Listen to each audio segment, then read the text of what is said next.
नमस्कार दोस्तों। आप देखना शुरू कर चुके हैं जोन 14 स्पोर्ट्स।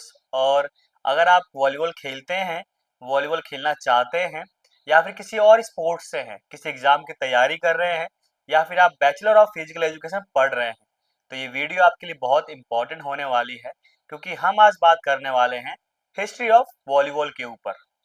और जो इस चैनल पे नए हैं, आपको बता दूं, जोन 14 स्पोर्ट्स इंडिया में वॉलीबॉल को ग्रो करने की कोशिश कर रहा है। आप भी हमारे चैनल को सब्सक्राइब करके आप हमारे मुहिम में जुड़ सकते हैं। तो चलिए वीडियो शुरू करते हैं। वॉलीबॉल वॉलीबॉल का गेम हमेशा वॉलीबॉल नाम से नहीं था। 1895 में वॉलीबॉल का इन्वेंशन हुआ है, और ये वाईएमसीए के जो डायरेक्टर थे, विलियम जी मॉर्गन, उन्होंने वॉलीबॉल को इन्वेंट किया। और उस टाइम पे इसका नाम मिंटोनेट रखा।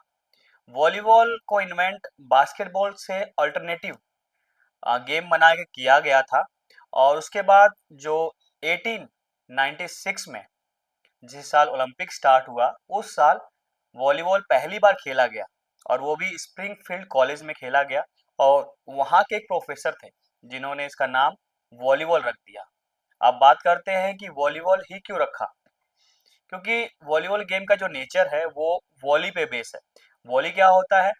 किसी भी चीज को एयर में रखना ही वॉली कहलाता है। यानी कि आप बॉल को जब एयर में रखते हैं दोनों साइड से, उसे वॉली कहते हैं। तो उसी के बेसिस पे इसका नाम वॉलीबॉल रख दिया गया। ठीक है। फिलहाल वॉलीबॉल यहाँ तक पहुंचा था कि आपको थ्री टच में पार करना है, अंडरहैंड ओवरहैंड, दो स्किल्स आ गई थी।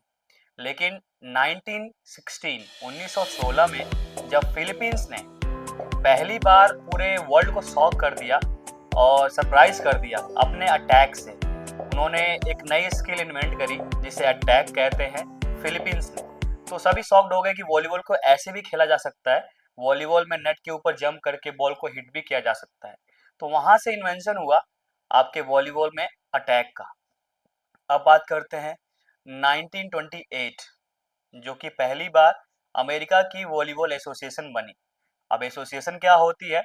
मतलब आप ये समझिए कि किसी गेम को चलाने के लिए एक इंटरनेशनल बॉडी होती है जो कि पूरे वर्ल्ड में गेम को मैनेज करती है। जैसे आईसीसी क्रिकेट में है, पूरे वर्ल्ड में क्रिकेट को ग्रो करती है और मैनेज करती है कि नहीं, टूर्नामेंट्स को। वैसे ही वॉलीबॉल की भी है, जो कि एफआईबी है, वो बाद में बनी है। पहले 1928 में जो अमेरिका की फेडरेशन थी वो बन चुकी थी, जो कि वॉलीबॉल को अमेरिका में ही मैनेज कर रही थी। उसके बाद 1947 जब हमारा देश आज़ाद हुआ, उस टाइम पे आपकी एफआईबी बन चुकी थी, यानी कि फेडरेशन डी इंटरनेशनल वॉलीबॉल, जिसका हेडक्वार्टर स्विट्जरलैंड में है, वो तैयार हो गई। तो मतलब एक ढांचा मिल गया आपको कि वॉलीबॉल कैसे करवाना है, पूरी दुनिया में कैसे चलानी है, यानी कि वॉलीबॉल गेम को मान्यता प्राप्त हो गई। ठीक है। अब 1964 आ गया, 1964 आया, और उस ओलंपिक में 1964 के वॉलीबॉल को इंट्रोड्यूस करवा दिया गया। तो ऑफिशियली अब एक वॉलीबॉल ओलंपिक का भी गेम हो गया। पर इंडिया में इतना फेमस क्यों नहीं है? हम ओलंपिक्स में वॉलीबॉल इतना अच्छे से क्यों नहीं देखते?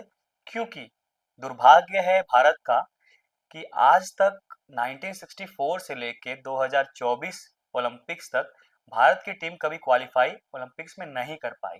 इसलिए हम ज़्यादा इंटरेस्टेड नहीं होते हैं उस गेम को देखने के लिए, क्योंकि जब भारत की कोई टीम वहाँ खेल ही नहीं रही है तो इंटरेस्ट कैसे बनेगा? जैसे हम क्रिकेट को देखते हैं, वर्ल्ड कप में मेडल्स लेके आती है, ट्रॉफीज उठाती है, तो इंटरेस्ट रहता है। वैसे ही अगर हमारी वॉलीबॉल टीम भी बाहर जाए, वहाँ जाके अपने देश का नाम रोशन करे, तो हम सब भी वॉलीबॉल को देखें, ऐसा सीन बनता है। अब बात करते हैं 1996 आया, और बीच वॉलीबॉल को भी मान्यता प्राप्त हो गई, गेम लॉन्च हो गया। अब बीच वॉलीबॉल इंडिया में इतना फेमस नहीं है, पर बाहर बहुत फेमस है। मतलब हर एक बीच पे आपको पोल मिल जाएंगे और टूर्नामेंट्स होते मिल जाएंगे बाहर। तो बीच वॉलीबॉल इन्वेंट हो गया 1996 में। अब बात करते हैं 1998 की, जब पहली बार लिब्रो इन्वेंट हुआ। और मैंने भी लिब्रो खेला है, तो लिब्रो के बारे में काफ़ी खुश होता हूँ जब मैं बताता हूँ। तो 1998 में एक स्पेसिफिक प्लेयर जो कि डिफेंस के लिए इंट्रोड्यूस करवाया गया, तो गेम वहाँ से चली है। 1895 से गेम चली है, 1900 तक पहुँच गई है। ठीक है। इसमें चेंजेस क्या हुए हैं क्योंकि अटैक बहुत स्ट्रांग है वॉलीबॉल का। तो सारे चेंजेस जो भी हुए बीच में, वो सारे चेंजेस अटैक को कम करने के लिए और वॉलीबॉल का जो नेचर है वॉली वॉली को बढ़ाने के लिए ही किए गए। जैसे एंटीना लाया गया कि पहले अटैकर्स बाहर से भी हिट कर देते थे, तो एंटीना ला के उसे रोक दिया गया भाई कि आपको इतने एरिया में ही हिट करना है। फिर अटैक लाइन भी बना दी गई भाई, पीछे से आगे से दोनों साइड से अटैक करना होगा। रोटेशन लाया गया कि भाई एक प्लेयर तो मैच जिता देगा इसमें, अटैक कर करके टीम को खत्म कर देगा। तो भाई घूम घूम के अब आपको बॉल हिट करना है और गेम खेलना है। ऐसे ही अब जो आपने देखा होगा साइड लाइन के बाहर भी अटैक लाइन के आगे डॉटेड लाइंस होती हैं। वो लाइंस क्यों होती हैं? प्लेयर्स ने और दिमाग लगाया भाई कि जो बैक रो चले गए वो बाहर से, साइड लाइन के बाहर से जाके जंप करके बॉल हिट कर देते थे। तो वो डॉटेड लाइन बढ़ा दी गई कि भाई इसके पीछे से ही आपको अटैक करना है। ठीक है, ये भी चीज हुई। उसके बाद आपके लिबरो को इन्वेंट किया गया। पहले ब्लॉकिंग आप सीधे हाथ खड़े कर सकते थे नेट के ऊपर, आप हाथ पेनिट्रेट नहीं कर सकते थे अंदर दूसरे कोर्ट में, पर उसे भी अलाउ किया गया कि आप हाथ अंदर डालिए और ब्लॉक कर सकते हैं। बॉल टच नहीं कर सकते, पर अंदर डाल के आप ब्लॉक कर सकते हैं, जिससे काफ़ी इम्प्रूवमेंट आई और ब्लॉकिंग इम्प्रूव हुआ। ठीक है, तो 1998 तक पहुंच गए थे। उसके बाद वॉलीबॉल इंडिया में भी ग्रो हुआ है। उसके बाद आपके डॉज आए, है कि नहीं? आपके काउंटर अटैकर्स थे, मिडिल ब्लॉकर आए, आपके यूनिवर्सल्स आए, तो ये सारे जो भी प्लेयर्स हैं, टीम कॉम्बिनेशन आया, सरप्राइज अटैक आया, फेक अटैक आया, बैक रो आया। तो ये सारी चीज़ें, बहुत सारी चीज़ें चेंज हुई वॉलीबॉल में और आज वॉलीबॉल यहाँ तक पहुँच गया है। तो यही कुछ बहुत शॉर्ट में मैंने कहानी बताई है कि 1895 से जो शुरुआत हुई थी वो यहाँ तक पहुँची है। ऐसे ही इंडिया की फेडरेशन है वीएफआई, वॉलीबॉल फेडरेशन ऑफ इंडिया, जो कि अभी कार्यरत नहीं है, उसे होना चाहिए। और भारत का भारत में वॉलीबॉल को ग्रो करना चाहिए। आपको बता दूं, एक मौका मिल सकता है आपको ओलंपिक खेलने का, जो कि 2036 में वो मौका मिल सकता है। जो बच्चे अभी 10 से 20 साल की एज है ना, उस टाइम तक अपने पीक पे होंगे, तो वो बच्चे ओलंपिक्स खेल सकते हैं। प्रपोजल रख दिया गया है ओलंपिक कमेटी के सामने कि हम 2026 का ओलंपिक्स भारत में करवाना चाहते हैं। अब देखते हैं वो एग्री होते हैं या नहीं होते हैं। अगर होंगे तो ऑटोमेटिकली जो होम टीम होती है उसकी सारी टीमें क्वालिफाई कर जाती हैं, उन्हें ज़रूरत नहीं पड़ती क्वालिफिकेशंस की।